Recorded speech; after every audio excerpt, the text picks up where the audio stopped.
हाय दोस्तों, कैसे हो आप सब लोग। मैं राणा सिंह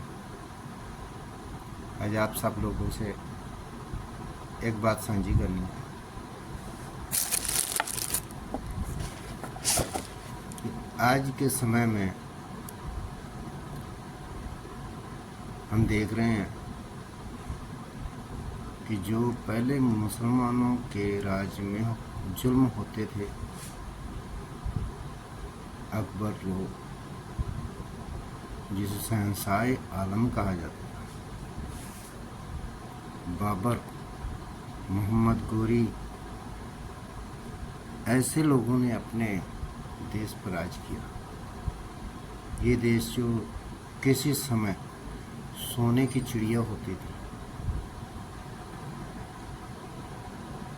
उसको लूट कर ले गए, और लूट कर ले ही नहीं गए, यहाँ पर सदियों तक जुल्म की इंतहा कर दी।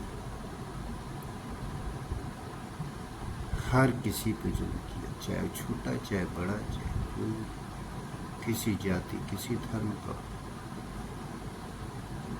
चाहे हम हिंदुओं को ले, चाहे सिखों को लो, ईसाइयों, मुसलमान के शहंशाहों ने सब पर अत्याचार किया। थोड़ा बहुत छोटे पे अंग्रेज़ों के ज़माने का जुल्म हमने भी, तो हम बहुत छोटे थे, छोटे बचपन में। वैसे मुल्क आज़ाद हो चुका था, पर सोच वही थी।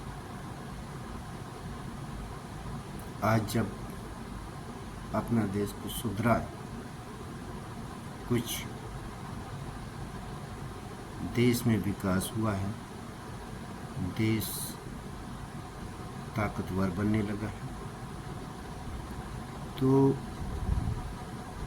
आज फिर वही मुसलमानों की जालसाजियाँ, उनकी साजिशें शुरू हो चुकी हैं। अब हमको आपको आवाज़ उठानी पड़ेगी। वैसे हम किसी धर्म के विरुद्ध नहीं हैं, हम हिंदू हैं, हम गुरुद्वारा साहब भी जाते हैं, हम चर्च में भी शीश झुकाते हैं, मस्जिद में भी,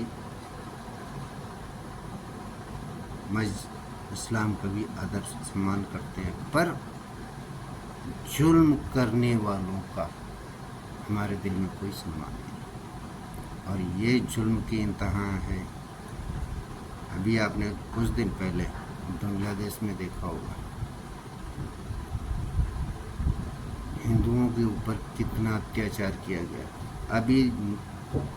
अभी ज़्यादा समय नहीं हुआ, नवरात्रि के समय में माता रानी की मूर्तियाँ तोड़ी गईं, उनके आभूषण चोरी किए गए, हिंदुओं पर लाठी डंडे बरसाए गए, उनको मारा पीटा गया, बेइज्जत किया गया। ये सब क्या है? इनकी सोच में हिंदू, ये समझ लो कि इस्लाम को छोड़कर हर धर्म से नफरत करते हैं, चाहे वो सिख धर्म हो, चाहे वो ईसाई का धर्म हो, चाहे हिंदू का धर्म, हिंदू सनातन का धर्म। तो अभी मैं देख रहा था यूट्यूब पर एक इंटरव्यू आया, उसको मैंने देखा, सुना, मेरे दिल में बात लगी कि जिस तरह से मुसलमान अपने देश में अतिक्रमण करते जा रहे हैं,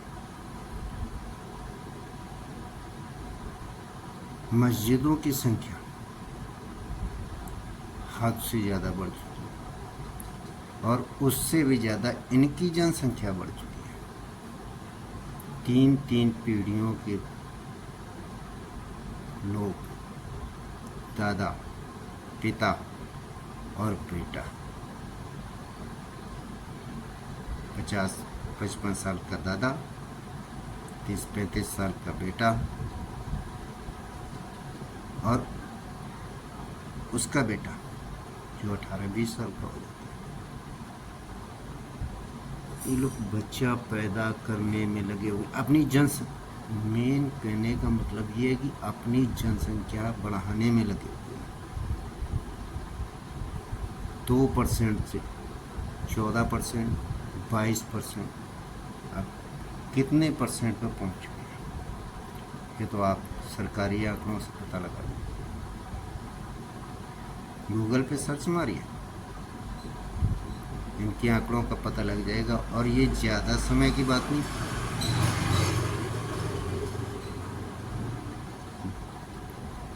ज़्यादा पीछे ना जाइए, 2000 से ले लीजिए।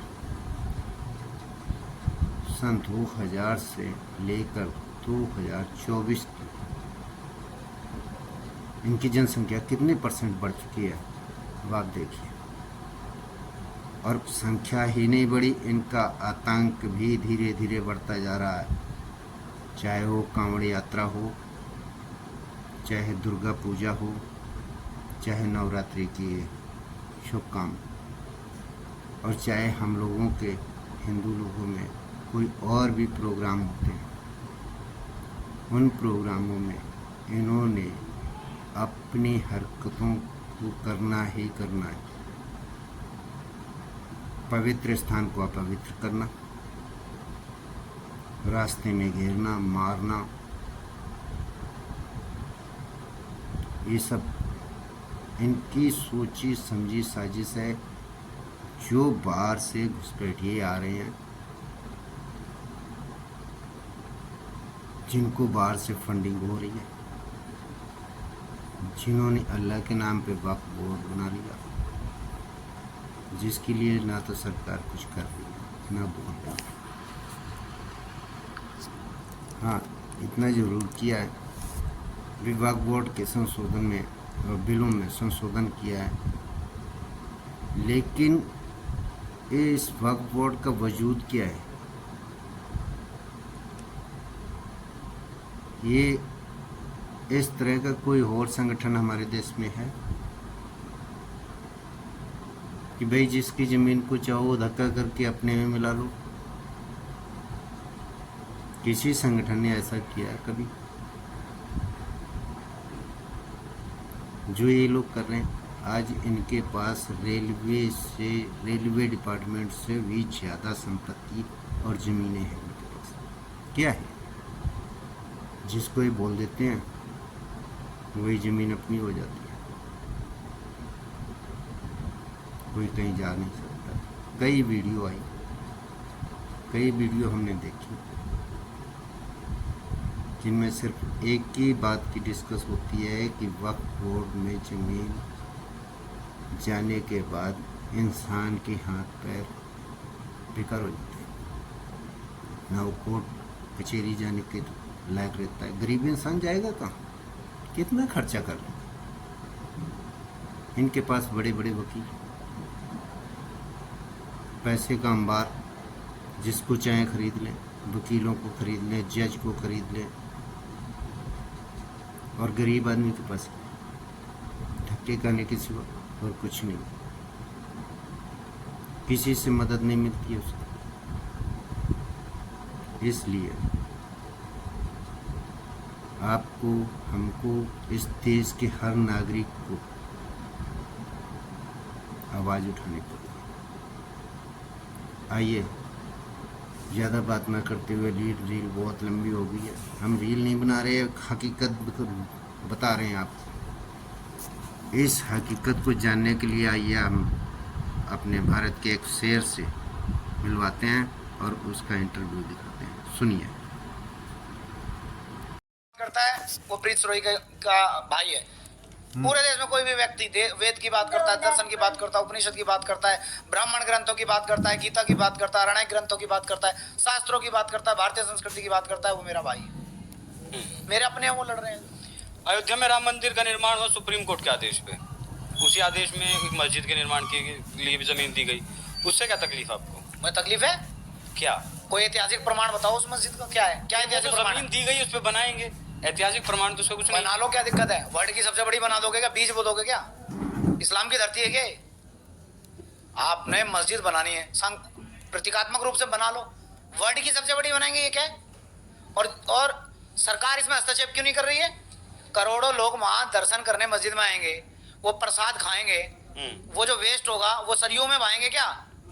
आप इस देश की पवित्र नदियों को नष्ट कर देंगे क्या? इन पवित्र नदियों में हमारी आस्था है, हमारी आस्था को कुचल देंगे क्या? इस देश की पवित्र नदियों का मां मानते हैं, कुचल देंगे क्या? उसमें मल बहा देंगे, उसमें केमिकल बहा देंगे क्या? आपका ड्रेनेज सिस्टम क्या है? आपने कितने ट्रीटमेंट प्लांट लगाए हैं? आप घोषणा करके चंदा तो इकट्ठा कर रहे हैं, वर्ल्ड की सबसे बड़ी मस्जिद बना देंगे, ऐसा कर देंगे, वैसा कर देंगे। ट्रीटमेंट प्लांट कहाँ है? हिंदुओं ने भी बहुत चंदा दिया उसमें। होंगे वो हिंदू बिंदु नहीं है, तो सब ऐसे ही है, रली मिली सरकार है। बाद में पता लगता है उसकी माँ यहाँ की थी, उसका बाप यहाँ का था। तो नाम रख लेने से कुछ नहीं है, तो छदम रूप है। शुरू से मायावी लोग होते हैं, आज से नहीं है। रामायण देखना टीवी में आती है, उसमें मायावी लोग दिखाते हैं। ये सब वही लोग हैं, कपड़े बदल गए, चेहरा मोहरा बदल गया, लोग वही हैं। लेकिन ये अयोध्या में जाना चाहिए भक्तों को दर्शन करने? नहीं जाना चाहिए, पवित्र स्थान है, राम की भूमि है, राम का देश है। तिरुपति में तो जाने के लिए मना कर रहे थे अभी आप। दर्शन करने की बात कही है आपने। हाँ, वही दर्शन की। हाँ, तो जाए दर्शन करने। तो वहाँ तिरुपति में दर्शन करने जाते हैं तो स्वेच्छा से जाते होंगे, मेरे कहने से जाते हैं। स्वेच्छा से। तो अभी भी स्वेच्छा से जाएंगे। मैं किसी को ये कह दूंगा तू राम मंदिर चला जा, वो कह देगा तू चला जा। राम के आदर्शों पे मैं चल रहा हूँ, मैं किसी को क्यों कह दूं? या मैं सड़क पे खड़ा हो जाऊं माइक लेके, भैया राम मंदिर चले जाना, मेरे कहने से कोई क्यों चला जाएगा?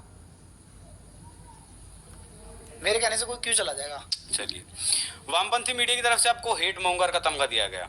हाँ, क्यों? जितनी समझ है उतनी बात करेंगे।